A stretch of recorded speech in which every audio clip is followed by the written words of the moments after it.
Halo teman-teman, perkenalkan nama lengkap saya Apriliana Valeria Yusriaban dengan NPM 12220098. Program Studi Agribisnis Fakultas Pertanian Sains dan Kesehatan Universitas Timur. Di video kali ini, saya akan menjelaskan tentang praktek sistem pengelolaan lahan kering terpadu. Baik, di sini kita akan masuk ke penjelasan materi dasar. Yang pertama, pengertian lahan kering. Lahan kering adalah lahan yang memiliki ketersediaan air terbatas, kondisi tanah yang kurang subur, dan memiliki tekstur tanah berpasir. Lahan kering juga memiliki suhu yang sangat tinggi dan kelembapan rendah. Alasan pengelolaan lahan kering. Ada beberapa alasan pengelolaan lahan kering, yaitu yang pertama, meningkatkan produktivitas pertanian. Yang kedua, menjaga kelestarian sumber daya alam. Yang ketiga, menjawab kebutuhan pangan dunia. Yang keempat, mengelola air. Yang kelima, mengelola bahan organik. Dan yang keenam, mengendalikan gulma, hama, dan penyakit. Yang kedua, pengelolaan lahan kering berlereng dan terasering. A. Pengertian dan tujuan terasering. Pengertian terasering. Terasering atau sengkedan merupakan metode konservasi dengan membuat teras-teras yang dilakukan untuk mengurangi panjang lereng menahan air sehingga mengurangi kecepatan dan jumlah aliran permukaan serta memperbesar peluang penyerapan air oleh tanah. Yang berikut tujuan pembuatan terasering. Tujuannya adalah untuk mengurangi kecepatan aliran air dan meningkatkan resapan air. Dengan begitu, tanah pegunungan dan perbukitan yang miring jadi dapat digunakan sebagai lahan pertanian. Terasering juga bisa menjadi cara mencegah tanah longsor. Yang berikut, tanaman apa yang digunakan? Tanaman yang digunakan adalah tanaman nanas. B. Sebutkan dan jelaskan langkah-langkah dan fungsinya. A. Pembuatan bingkai A. Yang pertama, siapkan 3 batang kayu dengan ukuran 1,5 meter. Yang kedua, tentukan ukuran bingkai A yang diinginkan. Yang ketiga, potong 2 sisi miring bingkai panjang 20 cm dan 1 potongan untuk bagian tengah 10 cm. Yang keempat, sambungkan 2 potongan miring di atas dengan bagian tengah untuk membentuk huruf A.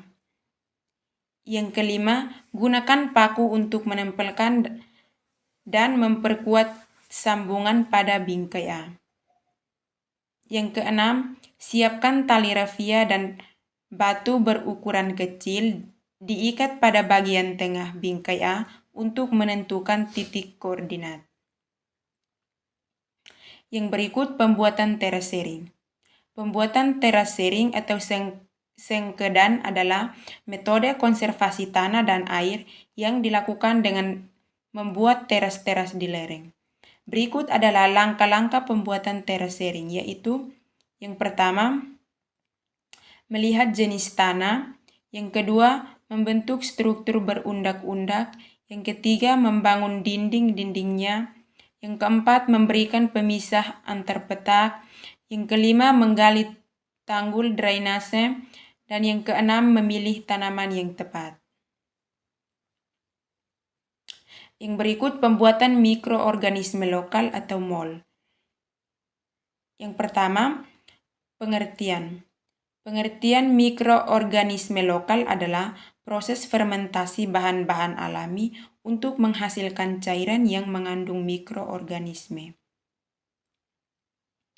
Yang kedua, manfaat pembuatan mikroorganisme atau MOL. Ada beberapa manfaat mikroorganisme lokal atau MOL, yaitu yang pertama, meningkatkan produktivitas tanah. Yang kedua, mengurangi penggunaan pupuk kimia. Yang ketiga, meningkatkan kualitas hasil panen. Yang keempat, mempercepat pengomposan bahan organik. Yang kelima, menambah nutrisi bagi tanaman. Yang keenam, memperkaya keanekaragaman biota tanah. Yang berikut cara pembuatan mikroorganisme lokal atau MOL.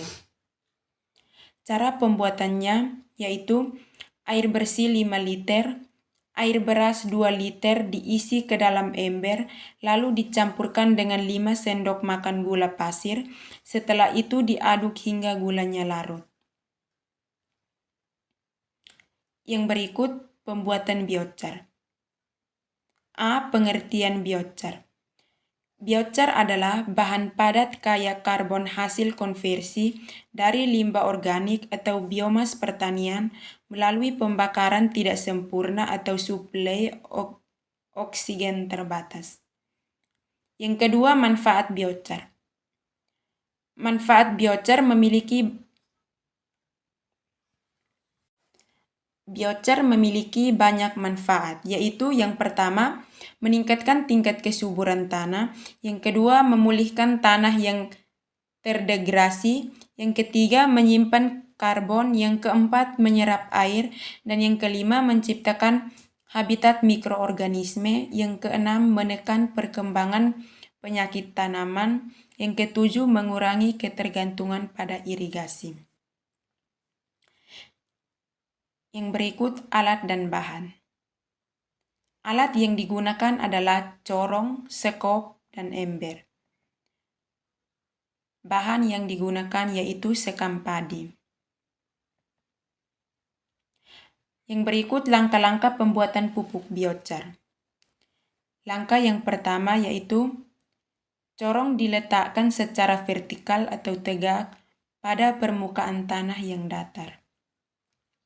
Yang kedua, setelah semua bahan ditumpuk mengelilingi corong, membentuk seperti gundukan di sekitar corong, lakukan pembakaran di dalam corong dengan terlebih dahulu memasukkan kayu kering atau daun jerami atau bahan lain yang mudah terbakar.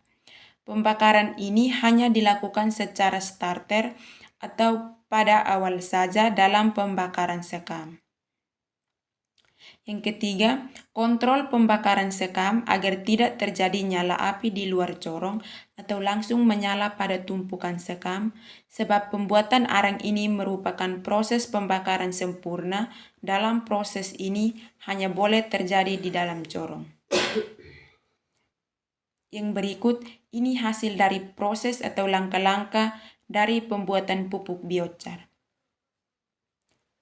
Kesimpulannya yang pertama, pengertian lahan kering. Lahan kering adalah lahan yang memiliki ketersediaan air terbatas, kondisi tanah yang kurang subur, dan memiliki tekstur tanah berpasir. Lahan kering juga memiliki suhu yang sangat tinggi dan kelembapan rendah. Yang kedua, terasering atau sengkedan merupakan metode konservasi dengan membuat teras-teras yang dilakukan untuk mengurangi panjang lereng, menahan air sehingga mengurangi kecepatan dan jumlah aliran permukaan, serta memperbesar peluang penyerapan air oleh tanah.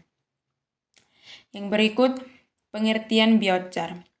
Biochar adalah bahan padat kaya karbon hasil konversi dari limbah organik atau biomas pertanian melalui pembakaran tidak sempurna atau suplai oksigen terbatas. Baik, inilah penjelasan saya tentang praktek sistem pengelolaan lahan kering terpadu. Sekian dan terima kasih.